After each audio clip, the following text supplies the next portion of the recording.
చదువుకున్నాం. ఇదిగో ప్రకటన గ్రంథము చివరిలో ఉంటాం. చేస్తున్నారు కదా, చివరిలో ఉంటుంది 3వ అధ్యాయము 20వ వచనం. ఇదిగో నేను తలుపు వద్ద నిలుచుండి తప్పించున్నాను. ఎవరైనా నా స్వరము విని తలుపు తీసిన ఎడల నేను అతని వద్దకు వచ్చి అతనితో నేను నాతో కూడా అతడును భోజనము చేయదును. చాలు ప్రార్థన చేసుకుందాం. చిన్న ప్రార్థన. మమ్మల్ని మిగిలిగా ప్రేమించిన మా తండ్రి, నీవే ద్వారము, నీవే మార్గము, నీవే సత్యము, నీవే జీవము, నీవే సమస్తము. నీ ద్వారానే తప్ప ఎవరు కూడా తండ్రి ఎదురు రాదు. నీవే మా మంచి ప్రధాన కాపరివి, నీవే గొర్రెలకు మంచి కాపరివి. ఒక్కొక్క గొర్రె లాగా తయారైన గొర్రె లక్షణాలు, గొర్రె బొత్సు కత్తిరించు అని ఎదుట మౌనంగా ఉండినట్లు నీవు ఎలా నోరు తెరవలేదు, మేము కూడా అది అభ్యాసం చేసుకుని నీవు నడిపించే గొర్రెల మందలో ఉండి ప్రభా, మేము కూడా నీ దగ్గరికి చేరి ఆ గొర్రెల మార్గంలో గొర్రెల దొడ్డిలో చేరి ప్రభా నీ సన్నిధిలో ఉండి సిద్ధపడి మేఘమికి యుగ యుగాలు నీతో పాటు నీ సింహాసనం మీద కూర్చునేటువంటి ధన్యత అనుగ్రహించుమని వచ్చి వేసిన యేసయ్య అతి పరిశుద్ధమైన నామములు ఎంతో వినయంతో వేడుకొని ప్రార్థిస్తూ నాము తండ్రి.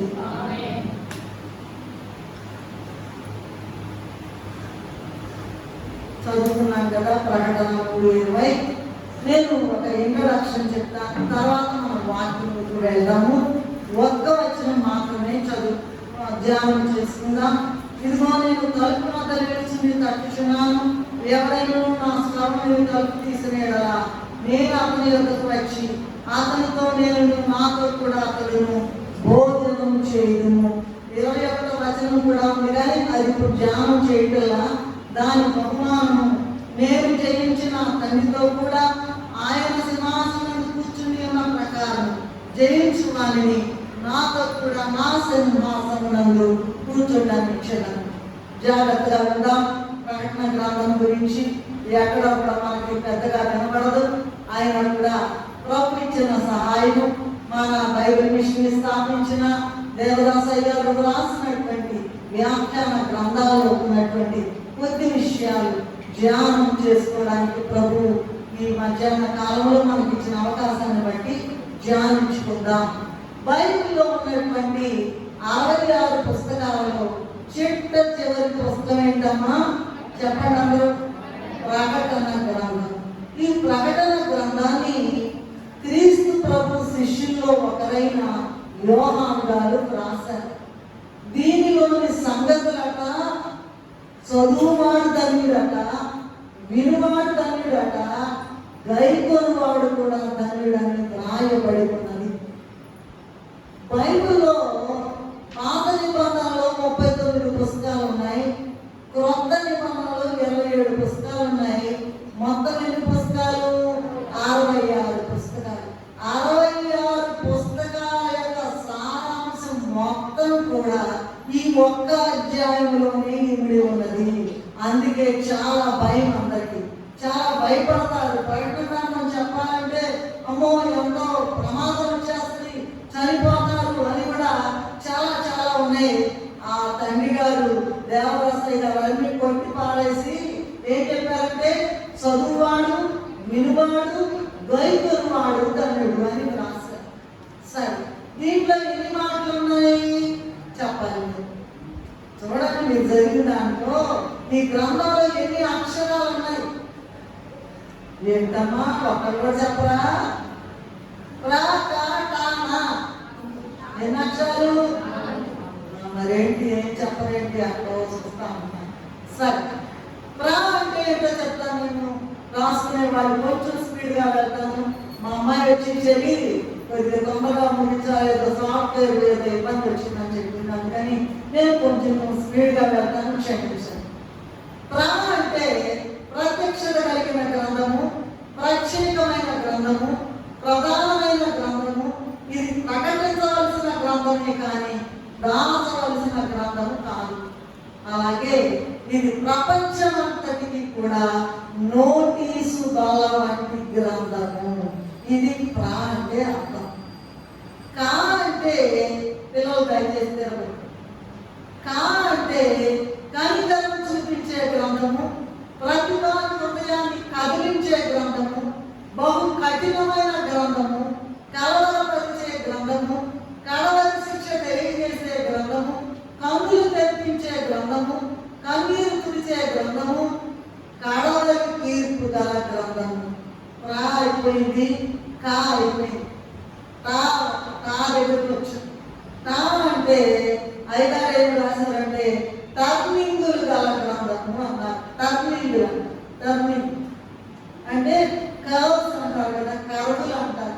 వంపులు తిరిగే గ్రంథము, వంపులు తిరిగే గ్రంథము. ఎందుకంటే యోహాను గారి దృష్టి అంతా కూడా సంఘాల మీద ఉండక, అయితే అక్కడి నుండి ఎక్కడికి ఎక్కిరాము అని పరలోకాన్ని తీసుకుని వెళ్ళి విషయాలన్నీ చూపించిన తర్వాత యోహాను గారు ఆ విషయాలన్నీ కూడా చూచి ఆ గ్రంథాన్ని అనేక మలుపులు తిప్పుతూ అనేక శ్రమలు తట్టుకుంటూ ప్రయాణం సాగించిన గ్రంథము.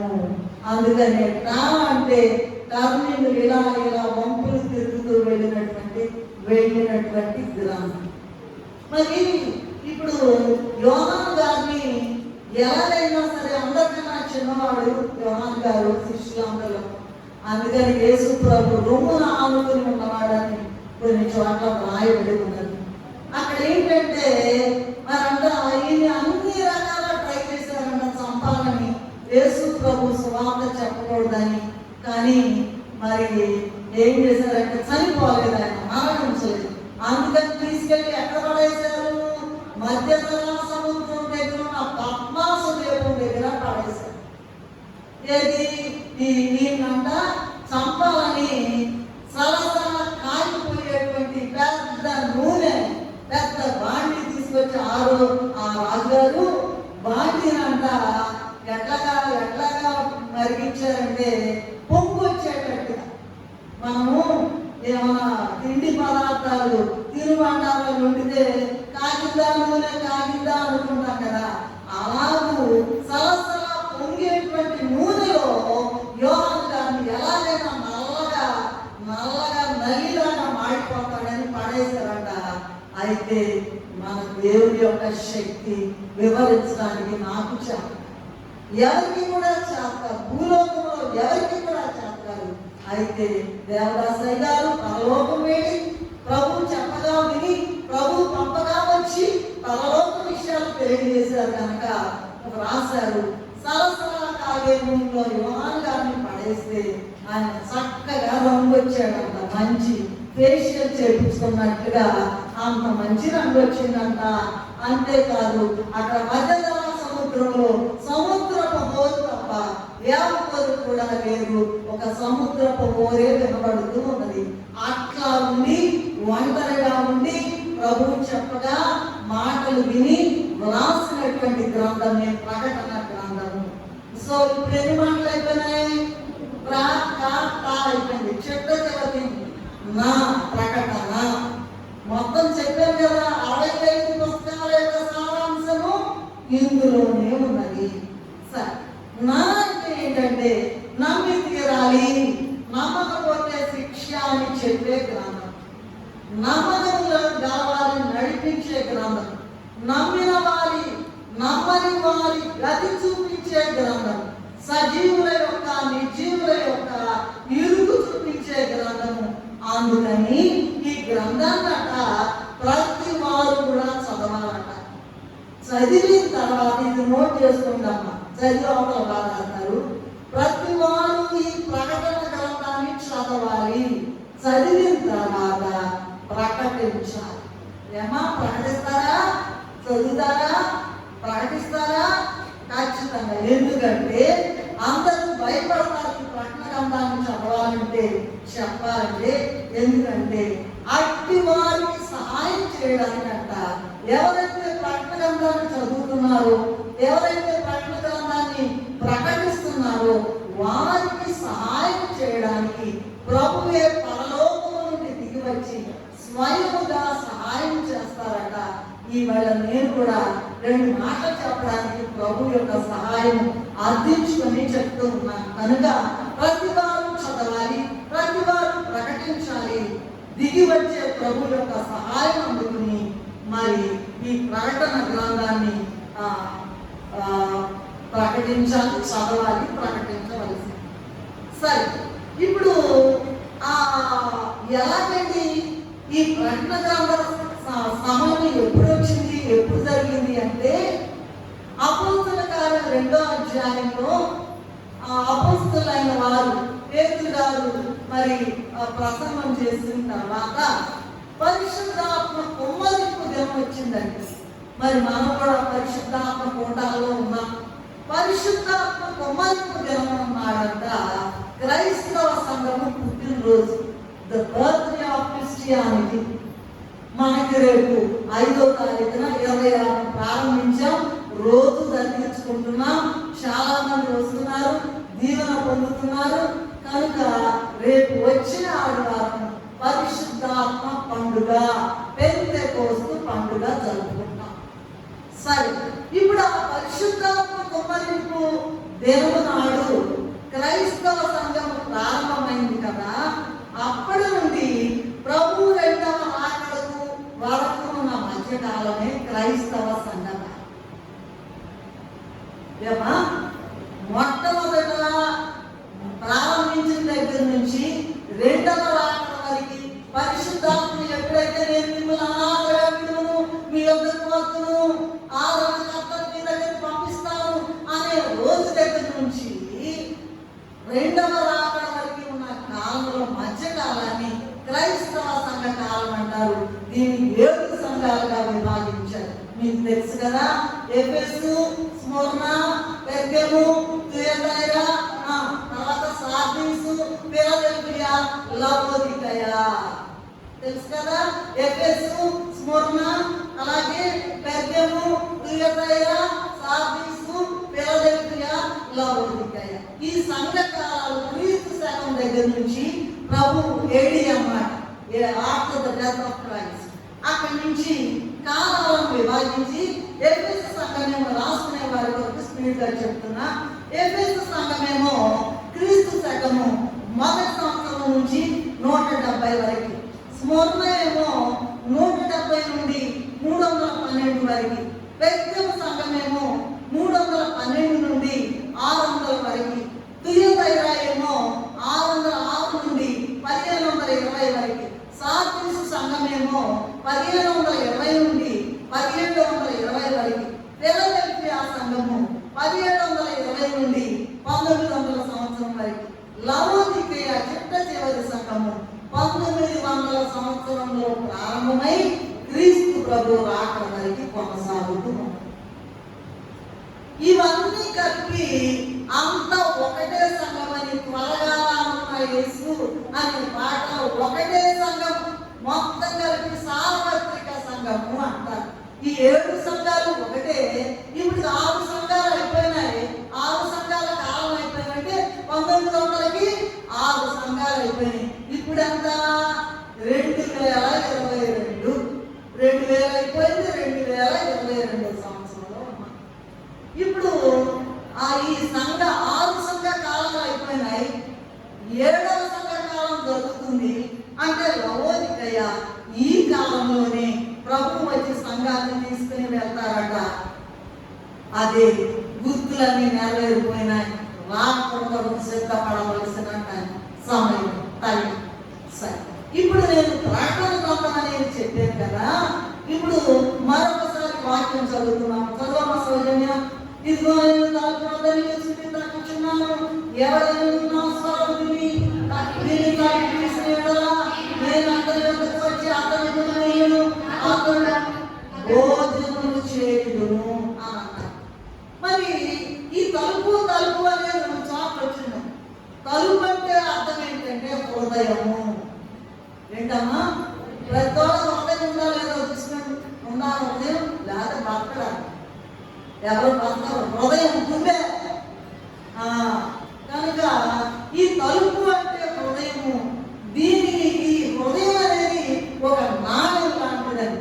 నాణ్యానికి హెడ్ ఉంటుంది, టైల్ ఉంటుంది.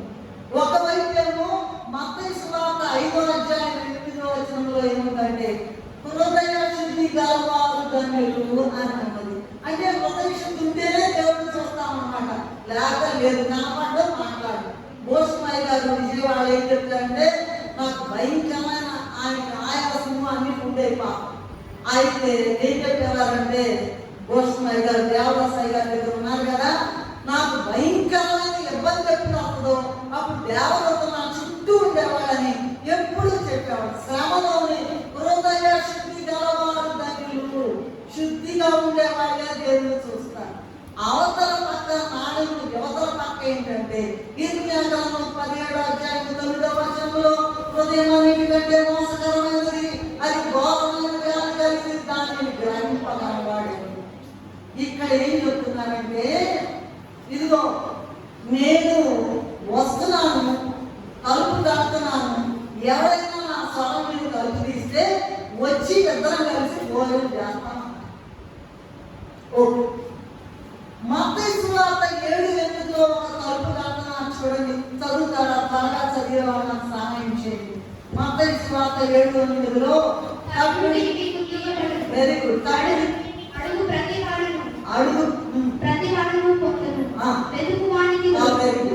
తట్టుడి నీకు తీయబడునని ఎవరు చెప్పారు?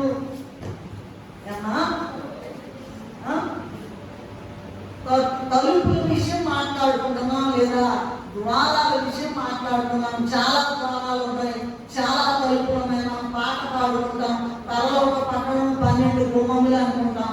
ఆ ద్వారాలు కాదు, ఇవాళ మనం 4 ద్వారాల గురించి, పరలోకం వెళ్ళాలంటే ఏ ద్వారాలు, ఏ తలుపులు దాటాలో ఆ తలుపుల విషయం మాట్లాడుకుంటాం.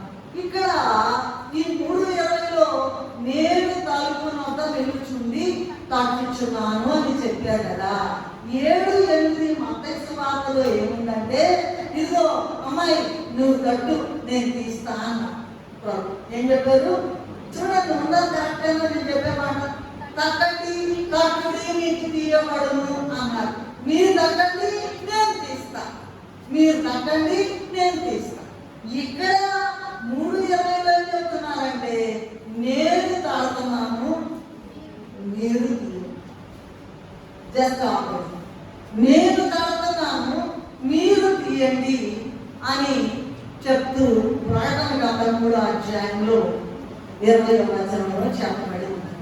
సరే, తట్టుట అంటే ఏంటంటేనండి, ఒక తలంపు వచ్చింది అనుకోండి హృదయంలోకి, వెళ్ళంగా తలంపు రాగానే పరిగెత్తుకుంటా వెళ్ళి ప్రార్థన చేయాలన్నమాట.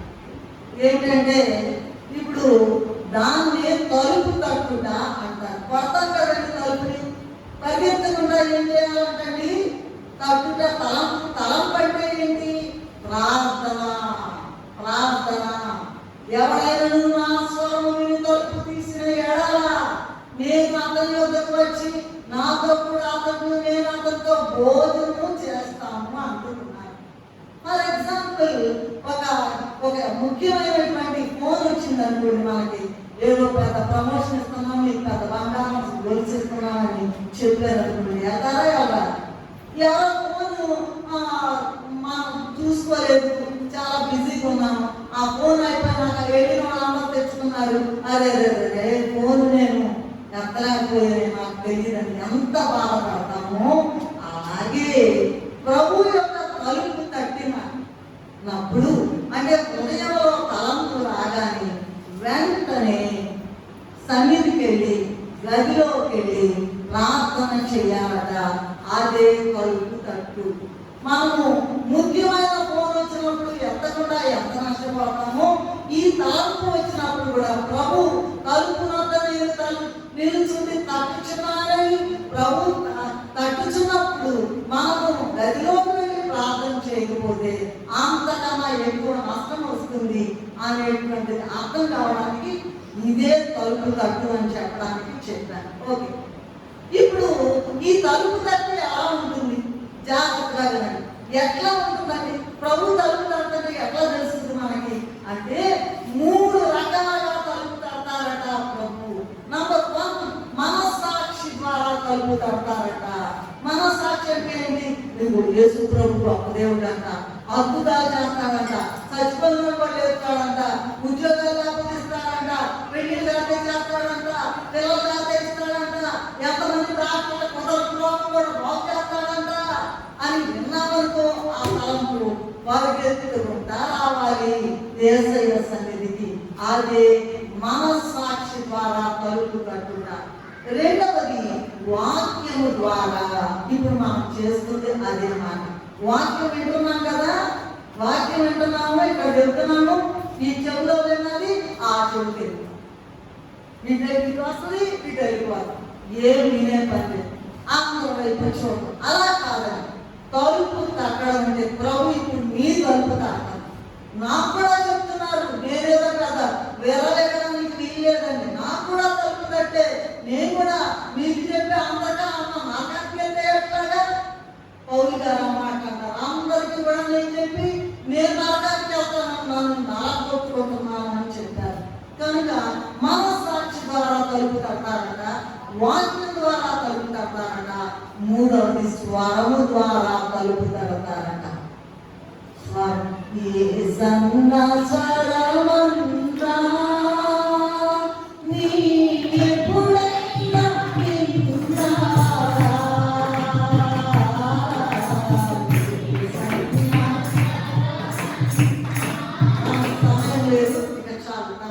ఇందాక పాడుకున్నాం కదా, హృదయమాడు తలుపు వద్ద యేసునాథుడు నిలచి సదైనట్టు తట్టుచుండు సకల విధములను మనస్సాక్షి ద్వారా, కుదరపోతే వాక్యం ద్వారా, కుదరపోతే స్వరం ద్వారా ఎలాగైనా ఆయన తలుపు తడతా ఉంటారట. ఓకే, తలుపు తడతారు, తలుపు తీస్తామనుకోండి. భోజనం చేయడం అంటే ఏంటంటే ప్రభు చెప్తారట కొన్ని విషయాలు, విశ్వాసి వింటాడట, విని ఆనందిస్తాడట. అదే భోజనం ఏంటండి? ప్రభు మన సాక్షి ద్వారా, వాక్యం ద్వారా, స్వరం ద్వారా మాట్లాడతారు. భోజనం నేను వచ్చేస్తా, లోపలికి వచ్చేస్తా, తలుపు తీయగానే విశ్వాసి ప్రభు ఇద్దరు ఉండి ప్రభు అంట విషయాలు చెప్తారట, విశ్వాసి వింటాడట, విని ఆనందిస్తాడట.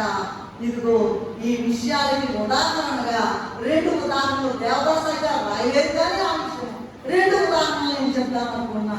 ఒకటి దేవదాసయ్య గారు, రెండవది సాధు సుందరసింహులు గారు. దేవదాసయ్య గారు ఎవరైనా అయ్యగారితో మాట్లాడడానికి వస్తే పక్కన కుర్చీ వేయిస్తారట, పక్కనే ఉంటారట. భోజనానికి సమయం అయిపోయింది అయ్యగారు అంటే ఎక్కడే ఉన్నారుగా ప్రభు, నేను ప్రభువుని వదిలిపెట్టుకొని ఎట్లా రాను అంటారట.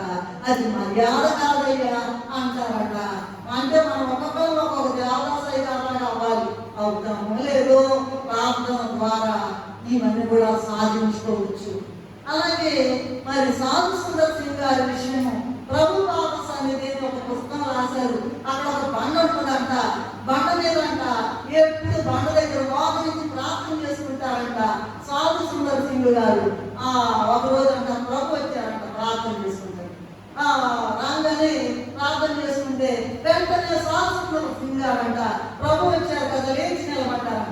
ఏంటి సింగు నుంచున్నావేంటి అంటే, అమ్మో ప్రభు రాజులకు రాజు, దేవాది దేవుడు, నువ్వు వచ్చేదే నేను కూర్చోవడం, నేను కూర్చోబెట్టమేంటని ఒక స్ప్రింగ్ లాగా వెంటనే లేచి నుంచునేటప్పటికి కూర్చో అంటే ప్రభు పన్న మీద కూర్చున్నారట. ఈయన చేతులు కొట్టుకుని ప్రభు ఎదురుగా ఉండి అన్ని విషయాలు వినేవారట. కనుక మనం ఒక్కొక్కరిని ఒక్కొక్క సాధు సుందర్ సింగ్ గారు పేరేదో అవడానికి చేత కాదు కానీ అలాగే ఏమవుతామో అవ్వచ్చు. అయితే provided we listen to the word of God and voice of God. అది విషయం. సరే, మరి ఇక్కడ దేవదాసయ్య గారు కొన్ని ఉదాహరణలు రాశారు. యోహాను సువార్తలో 10వ అధ్యాయం 1వ వచనంలో 2 ద్వారాల విషయం రాశారు.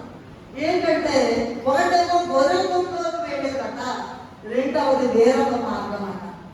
అంటే గొర్రెల గుంపులోకి వెళ్ళేది చూడండి, జాన్ బన్యన్ గారు రాసినటువంటి యాత్రికుని ప్రయాణంలో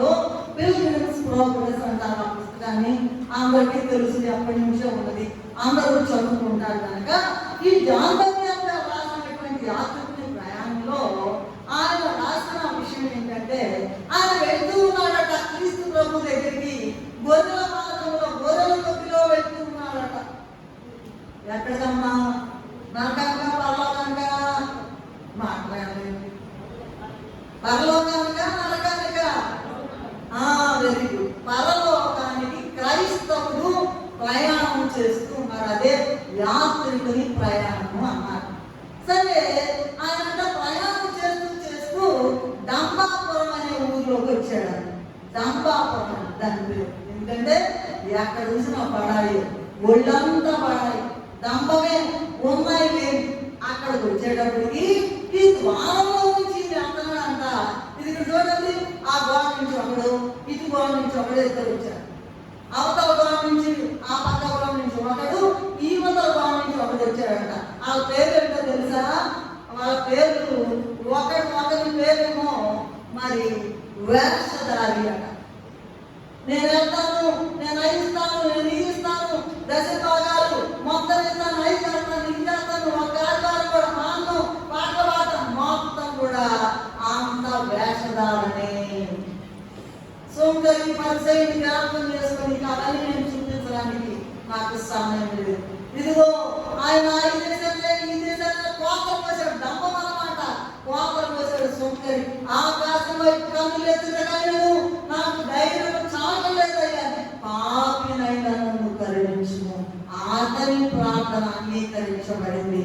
కనుక వేషధారి ఒకడంట, సమయానుసారం ఎవడు ఇంకొకడంట.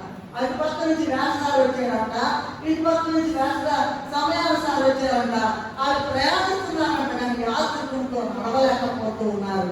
ఎందుకంటే సమయానుసారం అంటే ఏంటంటే ఎవరి దగ్గర ఆవిడ మాట ఇష్టం వచ్చినట్టుగా వెచ్చని విడిగా ఏ టయానికి ఏ మాట కావాలో, ఎవరితో ఏ మాట కావాలో నన్ను నేను పరిశీలించుకోవాలి, నిన్ను నీవు పరిశీలించుకోవాలి. దేవుడి వాక్యము అగ్ని వంటిది, బండలు బండలు చేయి శుద్ధి వంటిది. జాగ్రత్తగా వింటున్నారో లేదో నాకు తెలియదు. రాకడ గుర్తులన్నీ నెరవేర్చుకున్నాయి. ఎప్పుడైనా ఏ క్షణమైనా ప్రభు వచ్చేస్తారు. నేను ఒక ప్రాఫెసీ నేను చూస్తూ ఉంటే ఒక ఆమె చెప్తూ ఉంటుంది కదా, there is going to be rain of miracles అని.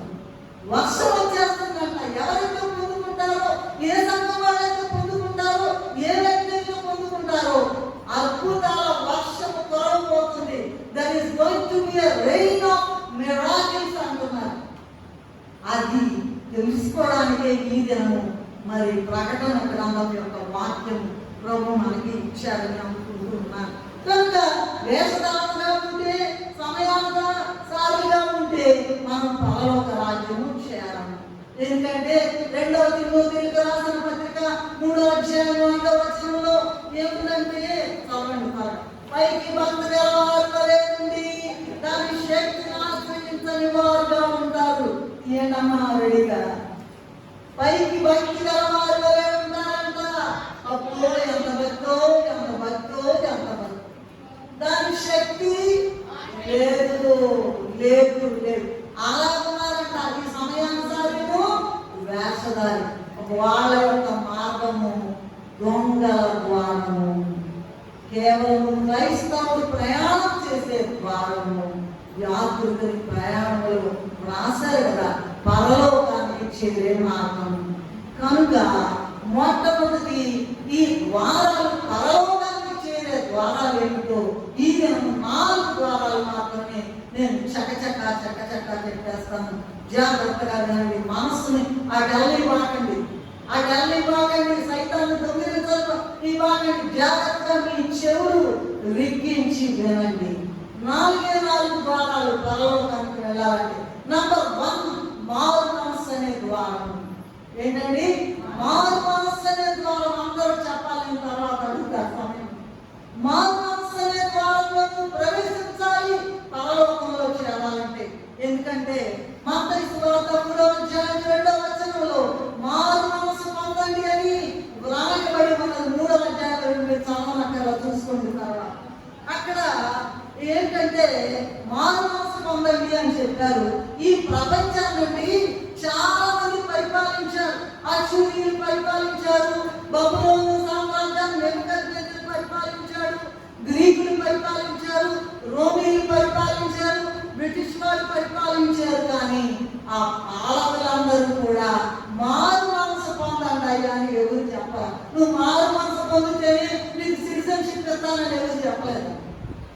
పౌరత్వం ఉండదు. మరి ఎవరు చెప్పారు? దేవుని సేవకులు చెప్పారు. రాజులు చెప్పలా, పాలకులు చెప్పలా, కేవలం దేవుని యొక్క సేవకులు, సువార్త సేవ చేసే సేవకులు అయ్యా మారు మనసు పొందండి అని చెప్పారట. ఎందుకంటే పరలోకంలో చేరాలంటే మారు మనసు అనేది నంబర్ 1 ద్వారం. మరి ఈ పరలోకంలో చేరాలంటే రాజుగారు ఎవరండి? రాజుగారు ఎవరు? రాజులకు రాజు, ప్రభువులకు ప్రభు అనే యేసయ్య. ఆయన గురించి ఏం రాయబడిందంటే మొదటి తిమోతి పత్రిక 6వ అధ్యాయం 15వ వచనంలో ఈయన రాజులకు రాజు, ప్రభువులకు ప్రభువు, ఆయన సమీపింపరాని తేజస్సులో ఆయన గొప్పగా వెలుగుతూ ఉన్నాడు. ఆ వెలుగు రాజ్యంలోకి వెళ్ళాలంటే ఏం కావాలమ్మా? చెప్పండి, చెప్పాలి నేను ఆపేస్తాను. చెప్పాలి. నాకు ఇది అలవాటు, క్లాసులో పాఠం లేదు. ఏంటండి? ఏం చేయాలా? పరలోకానికి వెళ్ళాలంటే ఎందుకంటే ఇష్టం లేదుగా, మారు మనస్సు కావాలి. మరి ఒక చోటకి వెళ్ళాలనుకోండి, ఊరు వెళ్ళాలనుకోండి, ఏం చేయాలమ్మా? ఇప్పుడంటే విమానాలు ఈజీగా వెళ్తున్నాయి, రైలు ఎక్కుతాం, బస్సు ఎక్కుతాం, కారు ఎక్కుతాం, అన్ని ఎక్కుతాం. ఏం పాపమ్మా? అన్ని ఎక్కుతాం. రైలు ఎక్కితేనే ఊరు వెళ్తాం. నడిచి కూడా వెళ్ళొచ్చు, కానీ నడిచి వెళ్ళే అంత సీన్ లేదు. చాలా మైళ్ళు కూడా ఉన్నాయి. కనుక రైలు ఎక్కితేనే మనము చేస్తాము. పరలోకం అనే ఊరు వెళ్ళాలంటే మారు మనసు అనే టికెట్ కావాలి. ఏం కావాలమ్మా? మారు మనసు అనే టికెట్ కావాలి. మారు మనసు పొందకున్నా పరలోకము చేరుతాసున్నా.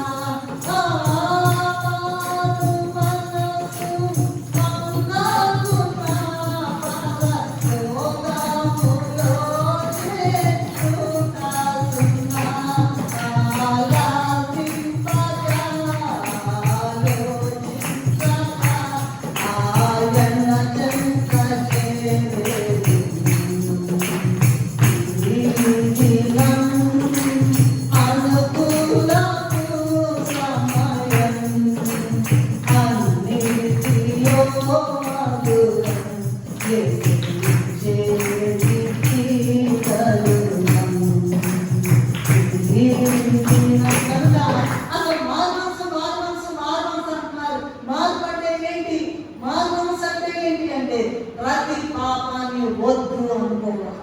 ఏంటండి? ప్రతి పాపాన్ని కూడా నాకొద్దు. పౌలు గారు చెప్పారు, సమస్తము పెద్దగా ఎంచుకుని వెళ్తున్నాను, నాకేం అక్కర్లేదు అని చెప్పారు. ఇదట రాహాబు మార్గం అట. ఈ మార్గం ఏంటంటే మారు మనసు అనే ద్వారంలో రాహాబు ప్రవేశించిందట. యెహోషువ గ్రంథము 2వ అధ్యాయము 8వ అధ్యాయం 8 నుండి 21 వరకు చదివినట్లయితే ఇదిగో ఎంత గొప్ప దేవుడు, ఇశ్రాయేలు నమ్ముకున్న గొప్ప దేవుడు, ఎంత గొప్ప దేవుడు. మీ దేవుడు మీ పట్ల చేసిన కార్యములు వినినప్పుడు మా గుండెలు కరిగిపోయాము అంటున్నదా.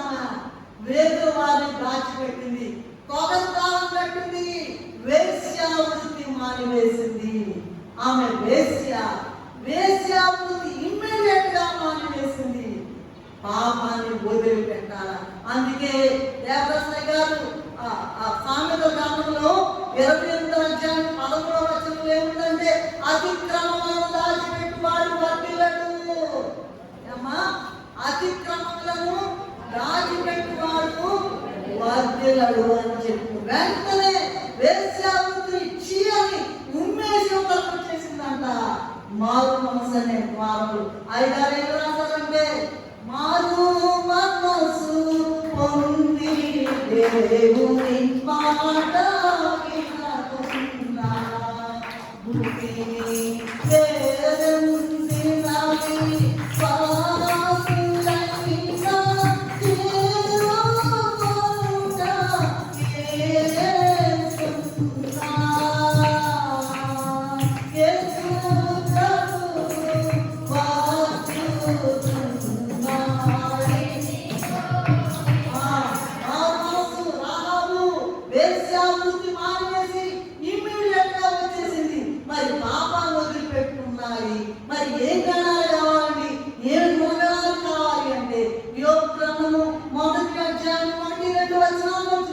చూసినట్లయితే యోగు యొక్క గుణగణాలు రాయబడి ఉన్నాయి.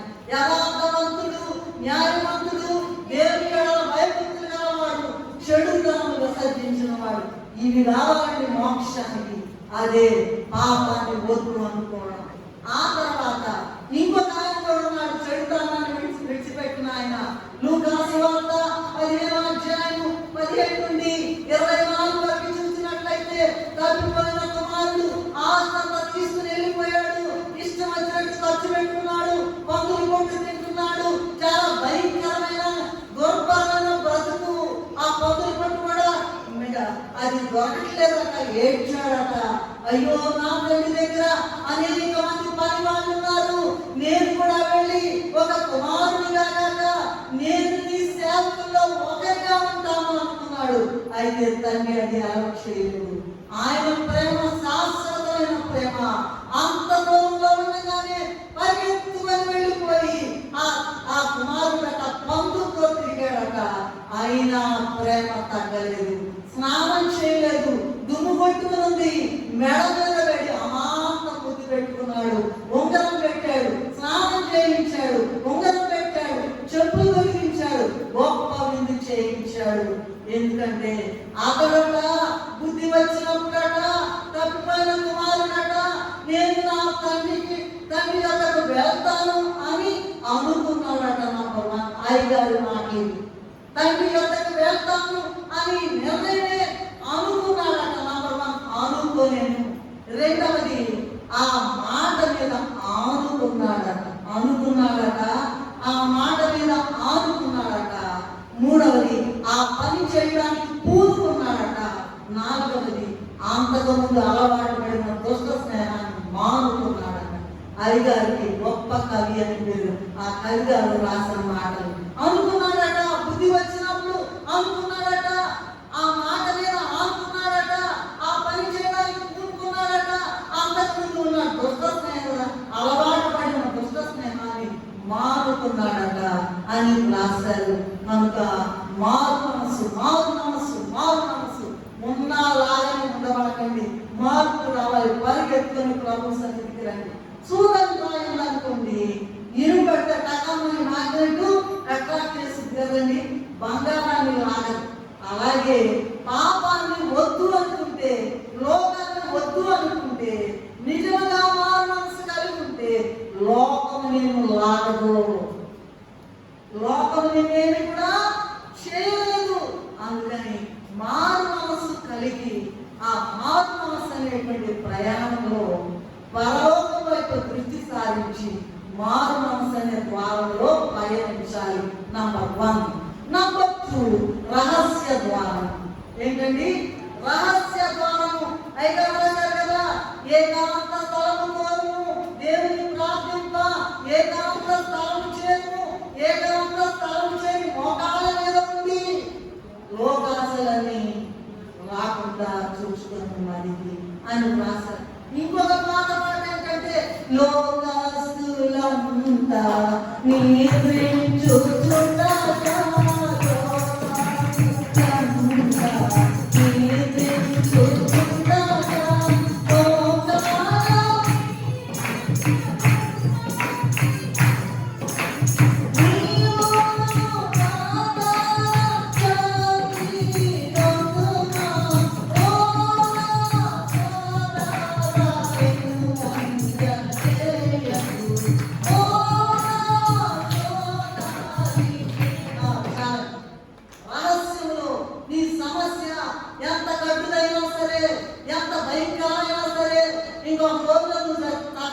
చెప్పినా సరే, ఇక లాభం లేదనే సంగతి అన్నా సరే, నీ బతుకు అంత కూడా పన్నీరులో బూడిదలో పోసిన పన్నీరు అని చెప్పినా సరే, ఇవాళ యూజ్లెస్ అన్నా సరే, నువ్వు ఆనందం పనికిరా విసిరాక పారవేయబడిన పాత్రని మనం పారేయద్దయ్యా అని పాడుతున్నాడు ఆయన.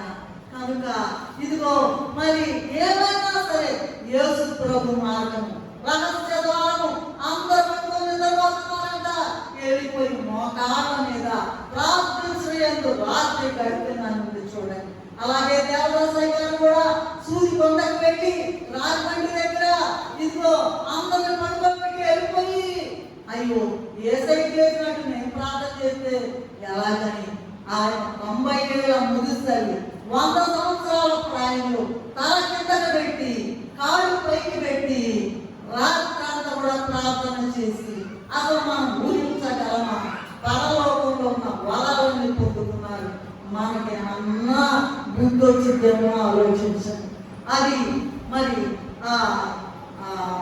ఐదారు విషయం రాయడం. సరే, రహస్య ద్వారం అంటే మత్తయి సువార్త 6వ అధ్యాయం 6వ వచనం తెలుసు మనందరికీ.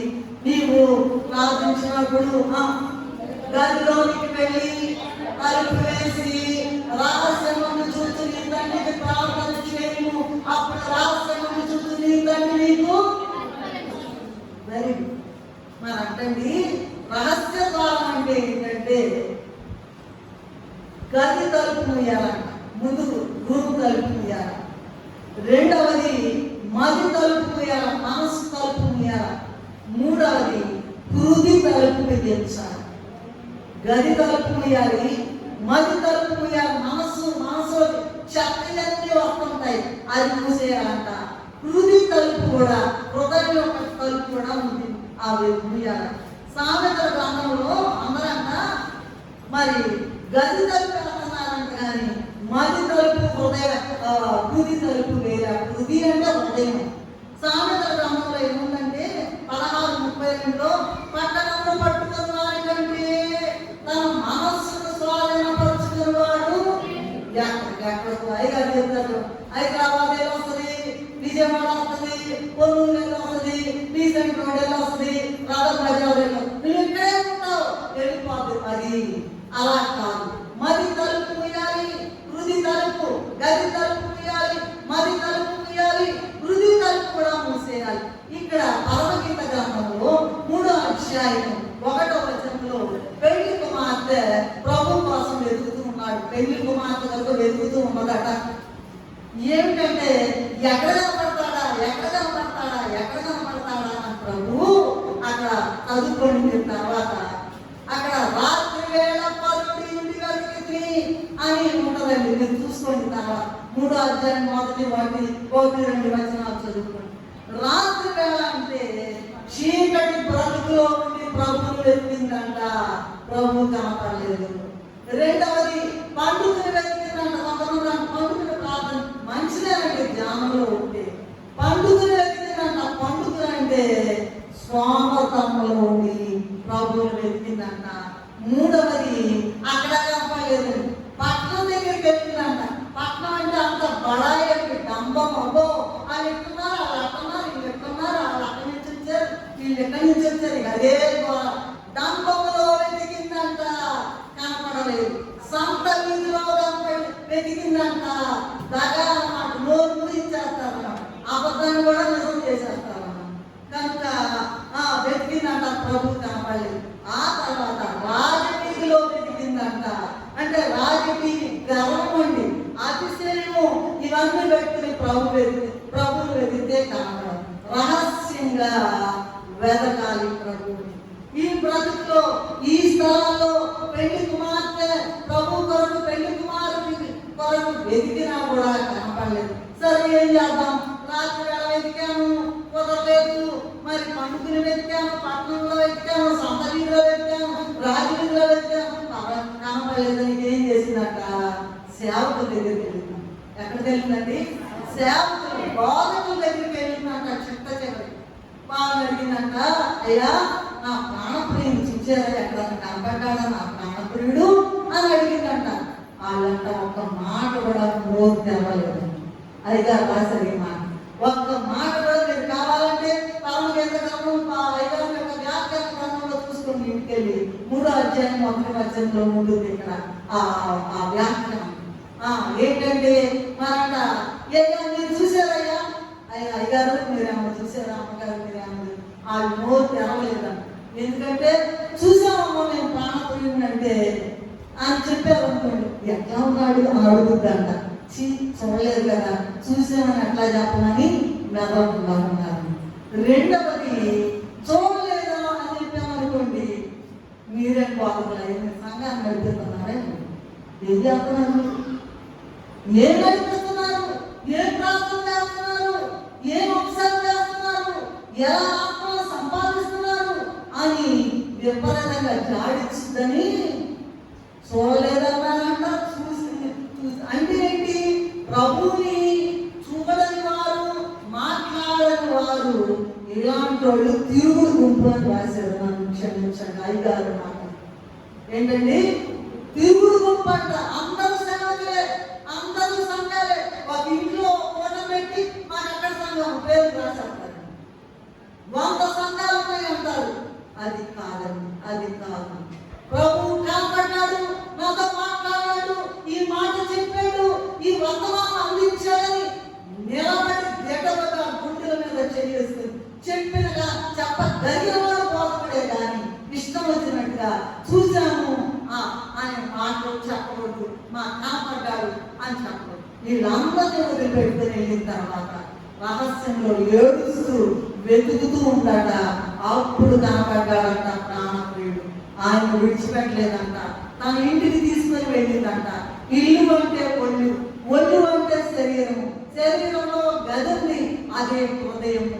ఆ హృదయం అనేటువంటి దేవునికి మీరు ఆలయమని ఎరుగరాని మొదటి కొరింథీయులకు రాసిన పత్రిక 6వ అధ్యాయం 19-20 వచనంలో ఉన్నది. మీరు చదవనక్కలా చూసుకోండి. అలాగే 7వ అధ్యాయం 1 కొరింథీ 23-24లో చూసినట్లయితే మీరు ఏ స్థితిలో పిలవబడ్డారు ఆ స్థితిలోనే దేవునితో సహవాసం చేయాలి అని ఉన్నది. అలాగే పరమగీత గ్రంథం 2వ అధ్యాయం 14వ వచనంలో ఏముందంటే పేటు పీటల మీద ఆశ్రయించిన పౌరమా. పేటు పీటలంటే రహస్య స్థలాలు. ఆ కష్టం ఏంటో, ఆ ఇబ్బంది ఏంటో, ఆ వ్యాధి ఏంటో, ఆ బాధ ఏంటో వచ్చి మందులో మొరపెట్టుకుని విసిరాగా పడేయాలి. ఆయన జయించుతాడు. పేటు పీటల మీద ఆశ్రయించిన రహస్య స్థలాల్లో ఎవరికి తెలియదు.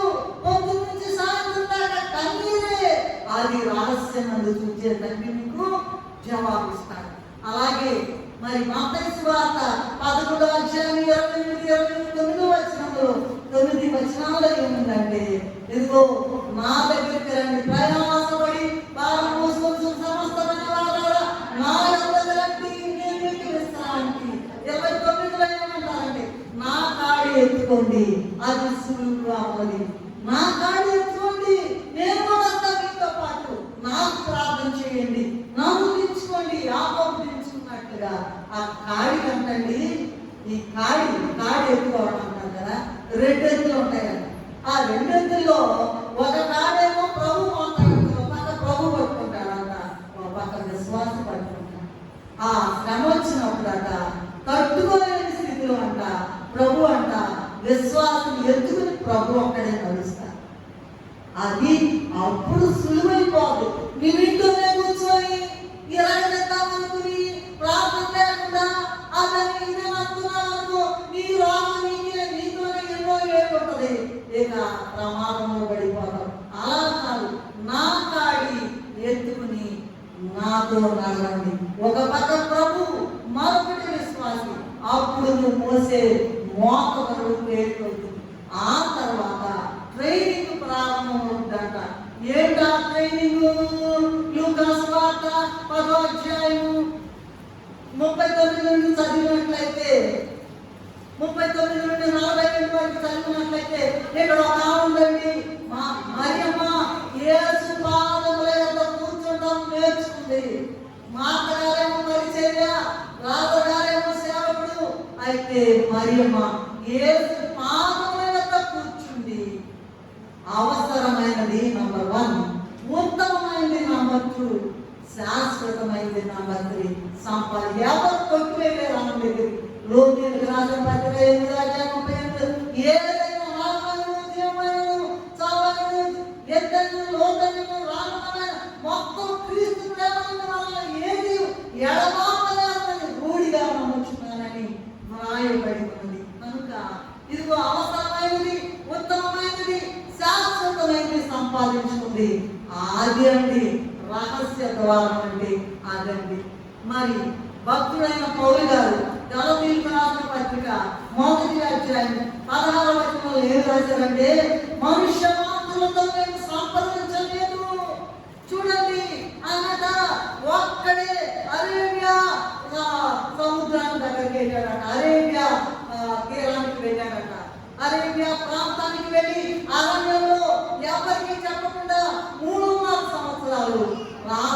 చేశాడట.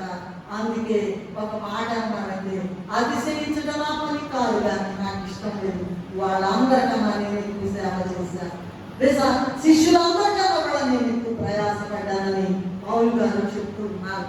అలాగే మరి గనురాలని ఒక ఆమె తెలుసు కదా, 2వ రాజుల 4వ అధ్యాయం 26వ వచనంలో చూసినట్లయితే ఎలీషా గారి ఒక గది కట్టించింది. మరి కుమారుడు లేదని అడగలేదు, ఆ గేహాజీ అయితే ఇచ్చారు, బాగానే ఉంది. అంత అనుకోకుండా సడన్ గా ఒక రోజు కుమారుడు చనిపోయాడు. భర్తకి ఏం చెప్పిందంటే, నేను అర్జెంట్ గా వెళ్ళాలి, నా గాడికి గంత కట్టి ఒక గాడి ఇప్పించమని అడిగింది. ఏంటమ్మా ఇవాళ అమావాస్య కాదే, ఎందుకు వెళ్తున్నావమ్మా? ఏం జవాబు చెప్పలేదు. చనిపోయిన కుమారుడిని తీసుకెళ్లి ఎలీషా గారి మంచం మీద పడుకోబెట్టి వెళ్ళిపోయి ఆగకుండా వెళ్ళిపోమంది, డైరెక్ట్ గా వెళ్ళిపోమంది. వెళ్తే దగ్గరికి వెళ్ళేటప్పటికి ఆ గేహాజీ అడిగాడు కదా ఎలీషా గారి సేవకుడు, అమ్మా సుఖంగా ఉన్నారా అందరూ అంటే, ఏం చెప్తున్నామా? మీరు అలా సుఖంగా ఉన్నారా? పిల్లలు చచ్చిపోతే ఆ దేవుని సేవకుని యొక్క మంచం మీద పడుకోబెట్టి ఎంత సుఖంగా ఉన్నారు. అదండి రహస్య ద్వారం. ప్రియమైన దేవుని విశ్వాసులారా, నీకెంత శ్రమ వచ్చినా, అవమానం వచ్చినా, నిందలు వచ్చినా, వ్యాధి వచ్చినా, బాధ వచ్చినా, రహస్య ద్వారంలో యేసయ్య సన్నిధిలో కాళ్ళు పట్టుకుని ప్రభు కనపడి మాట్లాడేదాకా వదలబాకు. అది రహస్య ద్వారం. ఇది పరలోకం వచ్చేదానంటే 2వ ద్వారం. 3వ ద్వారము దర్శన ద్వారము. దర్శన ద్వారం ప్రకటన గ్రంథము 4వ అధ్యాయం 11వ వచనంలో ఉన్నది. ఏం రాశారంటే, అక్కడ సింహాసనం కనపడిందట, 4 జీవులు కనపడ్డాయట, సముద్రం కనపడిందట, సువర్ణ కిరీటం కనపడిందంట, ఆనుంది కనపడ్డాయట. దర్శన ద్వారము 3వది. ఎలా ఉన్నారు? పరలోకం ఎలా ఉంటుంది? ఎన్ని కోట్ల మంది ఉన్నారు? ఎన్ని రకాల దేవతలు ఉన్నారు? తండ్రి ఎక్కడ కూర్చుంటారు? కుమారుడు ఎక్కడ కూర్చుంటారు? మరి నలుగురు జీవులు ఎక్కడ ఉంటారు? 24 పెద్దలు ఎక్కడ ఉంటారు? అవన్నీ కూడా చూపించమని అడగాలంట. అక్కడ ఒక స్ఫటిక సముద్రం ఉంటుంది. అక్కడ పరలోకంలో జరిగే కార్యక్రమం అంతా డైరెక్ట్ గా కనపడుతుందంట, ట్రాన్స్పరెంట్ గా. ఆ దర్శన ద్వారం నాకు చూపించయ్యా, అందులో నన్ను కూడా ప్రవేశింపచేయచ్చయ్యా అని అడగాలంట. ఆ దర్శన ద్వారంలో ప్రవేశిస్తేనే పరలోకంలో వచ్చారంట. 3 అయిపోయింది కదా. మారు మనసు ద్వారము, రహస్య ద్వారము, దర్శనం. చివరికి ఏంటంటే సువార్త ద్వారము. ఈ సువార్త ద్వారం విషయము ప్రకటన గ్రంథము 3వ అధ్యాయం 8వ వచనం చూసినట్లయితే, తెరువబడి ఉన్న ద్వారము. అదే మనం పొద్దున పాడుకున్న తెరువబడి ఉన్నది గొప్ప ద్వారం. తెరువబడి ఉన్న ద్వారము. ఇదిగో నేను తలుపేస్తే ఎవరు కూడా తీయనేవాడు, నేను తీస్తే ఎవరు వేయనేవాడు అని రాసి ఉన్నది. 4వ సువార్త ద్వారము. మొదటి కొరింథీయులకు రాసిన పత్రిక 6వ అధ్యాయం 9వ వచనంలో చూసినట్లయితే, తగిన కాలమందు మేత పెట్టు సమయము, ప్రభు కొరకు ఆత్మను సంపాదించే ద్వారము, బహుమానములు సంపాదించుకునే ద్వారము. అందుకే సేవకులైన వారు అదిగో ఆయన ఆశ్రమణ గారు రాశారు, మధుర మధుర మధుర సేవ యేసు ప్రభు సేవ, మధుర మధురం భాగ్యభోగ నిధులు లేని భారభరిత సేవ. ఎంత కష్టమో అలా ఒక మాట అనేస్తారండి సేవకుల్ని. ఏమో తేలిగ్గా నచ్చుతారా? అయితే అన్నింటికి కూడా తెలుపు. అలా నేను ఈ పాట తీసుకురమ్మని చెప్పాను, అమ్మాయిలు తీశాను. ఏమంటే భాగ్యభోగ నిధులు లేని భారభరిత సేవ,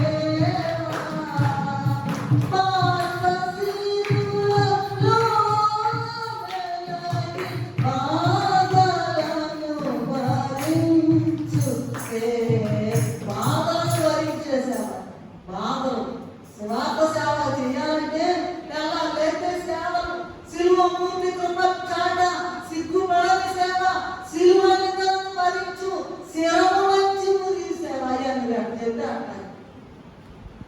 సువార్త ద్వారం. ఎవరైనా సరే ఈ సువార్త ద్వారం ఇందాక చెప్పారు కదా, ప్రకటన గ్రంథం చదవాలట, ప్రకటన గ్రంథం ప్రకటించాలట. పరలోకంలో 7 అంతస్తులు ఉన్నాయని ఇందాక చెప్పుకున్నాను. ఎఫెసు మొదలవుతుంది లవోదికయతో చిట్ట చివరి ద్వారం. ప్రభు సింహాసనానికి అతి దగ్గరగా ఉన్నది లవోదికయ సంఘము. దీని కాలము చివరి కాలము, దీని బహుమానము ప్రక్షేపం. ఎవరిని కూడా నా సింహాసనం మీద కూర్చొనిస్తానని చెప్పలేదు ప్రభు. కేవలం లవోదికయ సంఘ కాలంలో ఉన్న వాళ్ళను మాత్రమే నాతో కూడా నా సింహాసనం నందు కూర్చుండనిచ్చేదను అని వ్రాసారు. అందుకని తలుపు మాత్ర నిలుచుండి తట్టుట అంటే వెంటనే తీస్తాను, ఎంతో దూరంలో లేదు, నుంచున్నానంటే. కనుక రాకడ చాలా త్వరలో ఉన్నది. యోహాను సువార్త 14వ అధ్యాయం 6వ వచనంలో నేనే మార్గము, నేనే సత్యము, నేనే జీవము, నా ద్వారా తప్ప ఎవరు తండ్రి యొద్దకు రాడు అని చెప్పిన ఆయన మార్గంలో నడవాలి. అలాగే యోహాను సువార్త 10వ అధ్యాయం 7వ వచనంలో నేనే ద్వారమని ప్రభు చెప్పారు కనుక ఆ ద్వారంలో వెళ్ళాలి. ఈ లోకంలో అనేక మార్గాలు ఉన్నాయి, అనేక ద్వారాలు ఉన్నాయి. యేసు ప్రభు పేరులో కూడా అనేక మార్గాలు, అనేక ద్వారాలు ఈనాడు కనబడుతూ ఉన్నాయి. పెద్ద పెద్ద సంఘాలండి, వేల సంఘాలు అంటున్నారు. నేను ఎవరిని విమర్శించలేదు. ఎవరున్నారు ఆ ద్వారము? ఎలా కనుక్కోవాలి? ఏది నిజమైందనంటే ఏది నిజమో ఎవరికి తెలియటలేదు. అందువలన ప్రతి దినము కూడా నేనే మార్గము, నేనే ద్వారము అని చెప్పిన ప్రభు పాద సన్నిధిలో ఉంటే ఆయన సిద్ధపరుస్తారు. పరలోకంలో చేరి ఆయన సింహాసనం మీద కూర్చుండి ప్రభువుతో యుగయుగాలు పరిపాలించే ధన్యత పొందుకుంటాం. అదే మాట ఇర్మియా ప్రవక్త గారు 6వ అధ్యాయం 16వ వచనంలో ఒక మాట రాశారు. మార్గంలో నిలిచి చూడుడి, మేము కలుగు మార్గం ఇది అని అడిగి తెలుసుకుని అప్పుడు మీకు నెమ్మది కలుగును. ఏమండి, నిజమేనా? చదివిన మాట కరెక్ట్ చదవడం ఎవరు లేదు, అంశం ఉంటే బాగలేదు. ఉన్నది చెప్పండి. మార్గంలో నిలిచి చూడుడి, మేము కలుగు మార్గం ఏదైనా అడిగి నడుచుకున్నాడు. అప్పుడు నీకు నెమ్మది కలుగు. 40,000 సంఘం కాదయ్యా, 10,000 సంఘం కాదయ్యా, 1,00,000 సంఘం కాదయ్యా, నువ్వు చెప్పయ్యా, నాకు నీ మార్గం ఏంటో నాకు చెప్పయ్యా. మారు మనసుని ద్వారంలో ప్రవేశింపజేయ్యా, రహస్య మార్గంలో ప్రవేశింపజేయ్యా, ఆ తర్వాత దర్శన ద్వారంలో ప్రవేశింపజేయ్యా, ఆ తర్వాత సువార్త చెప్పడానికి నోరు తెరువయ్యా. నోరు మూసుకుంటారు. మేము చదువుకున్న వాళ్ళం కదా, గొప్పలు కదా, చాలా బడాయి ఉంది కదా మాకు అనుకుంటారండి. నోరు తెరవదు. 40వ అధ్యాయము కీర్తన గ్రంథము 9వ వచనంలో ఏముందంటే, నా పెదవులు మూసికొనగా మహా సమాజంలో రాజుగారు అంటున్నారు, నేను నీతి సువార్తను ప్రకటించదని నేను అంటిని. మనం సిగ్గుపడాలా? 40 సంవత్సరాలు ఇశ్రాయేలుని పరిపాలన చేసిన దావీదు మహారాజు గారు అంటున్నాడు, ఎంత పెద్ద కోట్ల మంది జనం ఉన్నా సరే యేసయ్య నిజమైన దేవుడు, అద్భుతకరుడు, ఆలోచనకర్త, బలవంతుడైన దేవుడు, ఆయన రాబోతున్నాడు, రండి రండి రండి అని ఇది ఏ సమయమని చెప్తూ అందరికీ కూడా సువార్త ప్రకటించాలి. అట్టి ధన్యత ప్రభు మనకు అనుగ్రహించుగాక.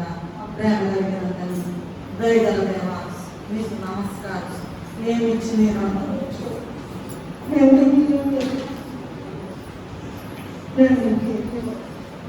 దేవా,